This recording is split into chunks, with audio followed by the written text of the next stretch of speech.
inflated when powerful winds blew it over. Its structure was ripped open. Technicians say they're not sure whether it can be repaired. Fossett wasn't at the launch site. He's said to be deeply disappointed. The England cricket captain Alex Stewart has said he will meet the head of cricket's anti-corruption unit after the current triangular series. It's over allegations he'd taken money from an Indian bookmaker. Lord Condon said he was becoming increasingly frustrated at not being able to interview the England captain.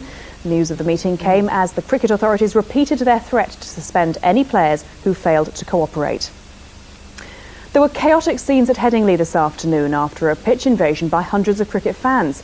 Pakistan were 155 for 4, needing just 2 runs to beat England when play had to be halted as fans grabbed the stumps. Alec Wilkinson has the details. With England yet to win a match this one-day series, Pakistan were left to provide the inspiration. It came from Waqar Younis, who removed Marcus Trescothick with the first delivery of the match.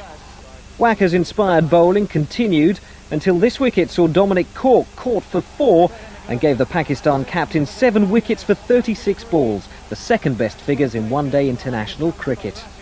England fought better later. Ben Hollioake reached his half-century and combined with Darren Gough for an 8th wicket stand of 67 runs to help the home side to 156 all out. Gough's good form continued when bowling. Shahid Afridi's wicket was Gough's 146th. It set a New England record in one-day cricket.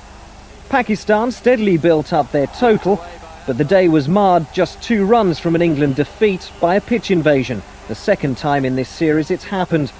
A steward was injured in the scramble and captain Alex Stewart chose to concede the game. Alec Wilkinson, ITN Sport.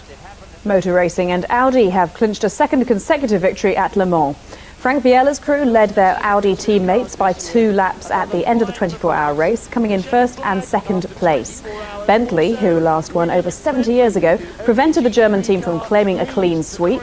They lost their number 1 car yesterday and came in third, 11 laps behind the leader. Tennis, and in the final of the Stella Artois Championships in London, the British number 1, Tim Henman, lost to Australian Leighton Hewitt. It was Henman's second performance of the day.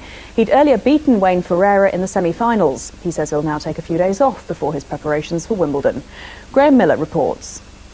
As preparation for Wimbledon reaching the final was a great warm-up for Tim Henman, but the British number 1 will be frustrated at missing a chance to beat Leighton Hewitt on grass.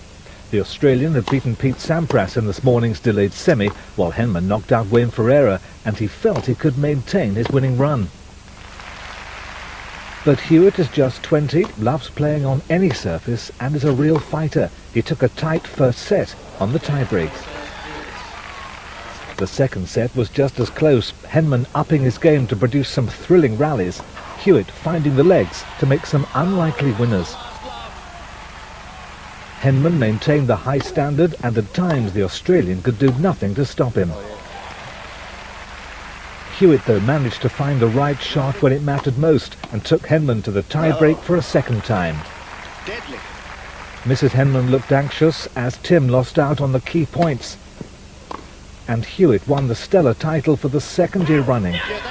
Henman now knows the standard he needs if he's to realise his Wimbledon dream this year. Graham Miller, ITN Sport.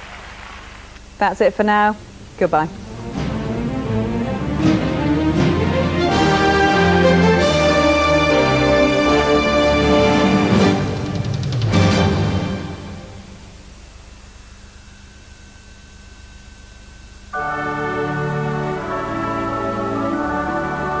Powergen, gas, electricity and telephone. Hello, good evening. Well, that cloud melts away tonight. Some cool temperatures around. In fact, touches of frost in Scotland. But we go into tomorrow morning on a dry, bright note, much better than it has been. Touch of high cloud out to the west, making the sunshine hazy in nature, and there'll be a little bit of mist around. Now, during the course of the day, we've got the cloud and rain out in the extreme west, pushing into western Scotland as well as Northern Ireland, and cloud trailing down into West Wales as well as the southwest. Maybe the odd spot of rain here, and the very best of the weather reserved for eastern fringes. Plenty of brightness and sunshine here as well. In those brighter slots, a high of around 19 or 20, 68 in Fahrenheit. Less of a wind, thankfully, in the east. Breeze picking up, though, in the northwest. Remember our website address? Here's our summary. Powergen, gas, electricity and telephone.